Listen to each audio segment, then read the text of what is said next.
Olá, tudo bem com você? Vamos à nossa última aula de gramática. Vamos continuar a estudar sintaxe.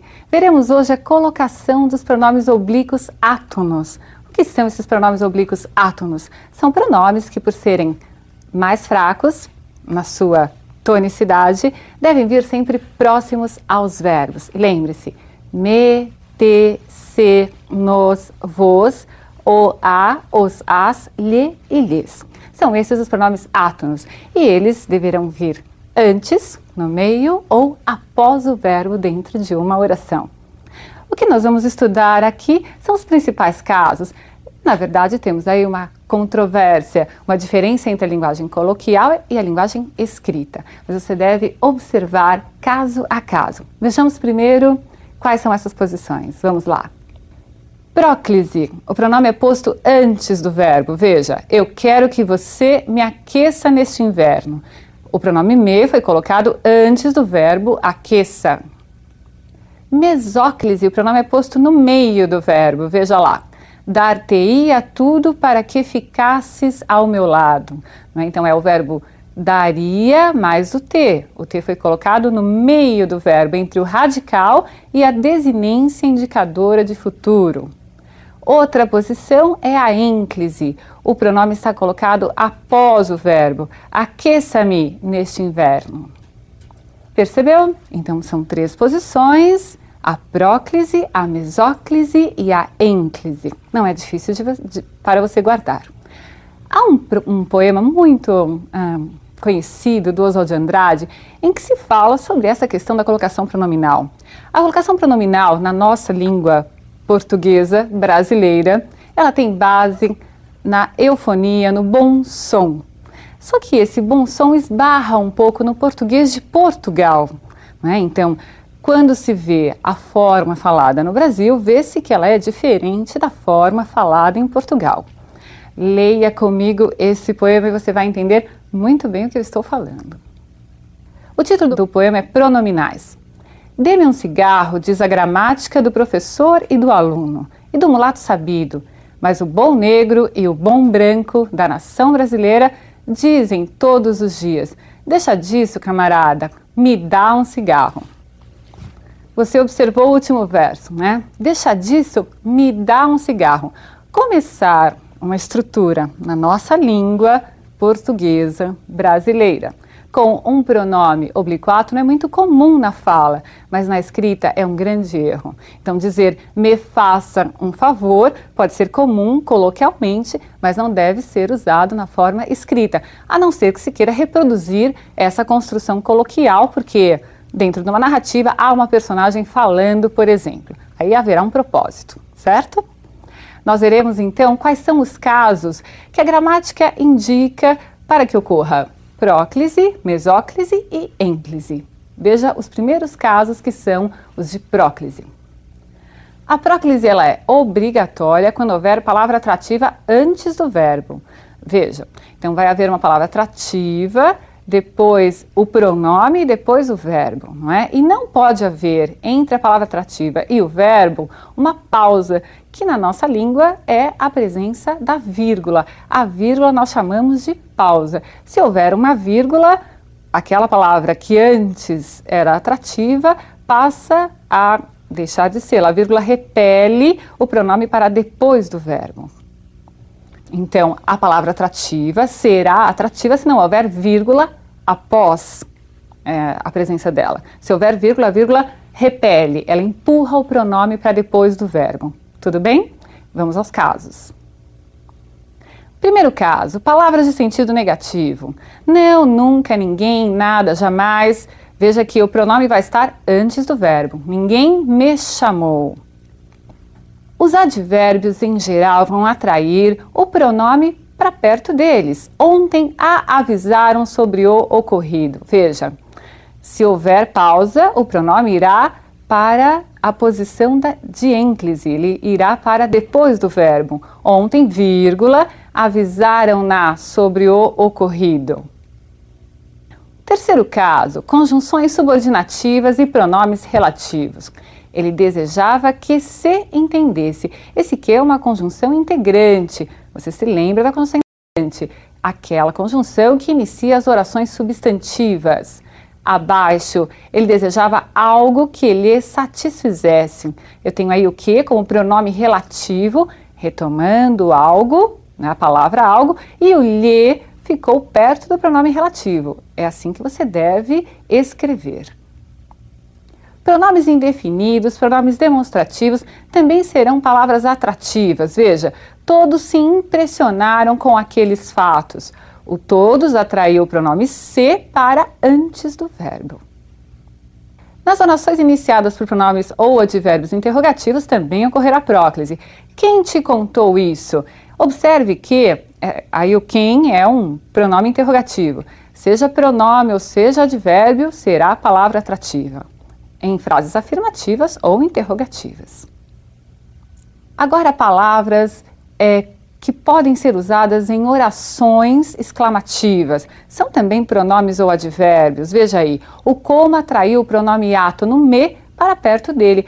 Como me sinto feliz.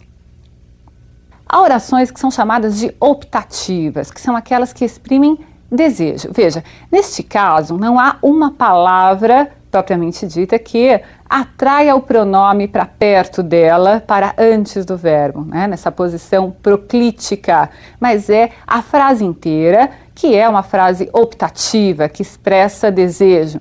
Deus te ajude, não é a palavra Deus que atraiu o pronome te, mas é a construção que obriga a próclise. Outro caso de construção e não de palavra atrativa. Se houver um verbo no gerúndio precedido da preposição em, a construção será proclítica. Em se tratando de assuntos do coração, é melhor deixar de lado a razão. E o último caso de próclise que veremos. Nas orações sindéticas alternativas, apenas nas sindéticas alternativas, observe. Ou se decidia pela compra ou desistia de vez. Muito bem, você viu aí 9 casos de próclise. Nós vamos ver agora outra construção em que há a mesóclise. Então será o pronome no meio do verbo. A mesóclise só ocorrerá com verbos que estejam no futuro. Futuro do presente ou futuro do pretérito. Você irá precisar se recordar daquelas desinências dos verbos no futuro. Só vai ocorrer mesóclise se não houver uma palavra atrativa, se não houver fator de próclise. Tudo bem? Então, se não houver fator de próclise e o verbo estiver no futuro, aí sim ocorrerá a mesóclise. Observe. Para você guardar. Então, a mesóclise só ocorre se o verbo estiver no futuro do presente ou no futuro do pretérito, sem que haja fator de próclise. Os amigos encontrar-se-ão na festa. Veja lá, não há fator de próclise. Portanto, se o verbo está no futuro, eu posso colocar o pronome no meio do verbo. Separei o radical, encontrar, separei a desinência de futuro, que é o ão, e o pronome foi colocado no meio do verbo. Então, essa é a posição mesoclítica. Abaixo, há uma palavra atrativa, que é o não, é um advérbio. Veja, os amigos não se encontrarão na festa. Nesse caso, ocorreu próclise, mesmo estando o verbo no futuro, porque a palavra atrativa que vai ocasionar a próclise é mais importante nessa construção. Muito bem. Você entendeu então que a mesóclise é a colocação do pronome no meio do verbo e que este verbo deve estar no futuro, não havendo lá um fator de próclise. Tudo bem? A mesóclise está assim sendo cada vez menos usada, mas você pode fazer uso num texto seu, você pode fazer uso na fala se o quiser. Ela existe, pode ser pouco usada, mas está lá. Vamos agora continuar o nosso estudo de colocação pronominal, vendo os casos de ênclise. Observe comigo. A ênclise vai ocorrer se você não tiver, obviamente, um fator de próclise. Então, veja, e se você não tiver também verbos no futuro, não é? Que já vimos que ocasiona, propicia a mesóclise. Então, está lá. Não se inicia a frase com o pronome oblíquo átono. Quando nós lemos o poema, eu disse... É muito comum na fala se começar orações com pronomes oblíquos átonos, mas na escrita não é possível. Devolveram-me o livro. E há um caso também especial de ênclise, que é com a presença do verbo no infinitivo impessoal. Era necessário envolver-nos com o projeto. O verbo está no infinitivo impessoal, não flexionado, o que propicia, o que obriga a colocação enclítica do pronome. Muito bem, você viu então quais são os principais casos de próclise, mesóclise e ênclise. Vamos ver agora como é que se faz para colocar o pronome em locuções verbais. Você se lembra o que é uma locução verbal? Quando nós temos dois verbos que estão juntos, mas se tem apenas um único sentido. O que se faz para colocar o pronome entre esses verbos? Coloca-se no meio? Coloca-se antes? Coloca-se depois? Vamos ver uma locução verbal que é muito importante no vestibular. É uma locução verbal que traz um verbo auxiliar, mas o principal no particípio. Veja, quando houver verbo auxiliar mais particípio formando uma locução verbal e você tiver de colocar um pronome oblíquo átono, você vai observar primeiro se há fator de próclise. Se não houver, você só tem uma opção. Você vai colocar o pronome junto ao verbo auxiliar. Observe, tinha-lhe contado a verdade. Muito cuidado para não deixar de colocar o hífen ligando o verbo ao pronome, porque se você não o fizer, se você não colocar esse hífen, o pronome vai ficar solto, vai parecer que ele está proclítico ao outro verbo, que é o contado, e isso não pode acontecer. Entendido?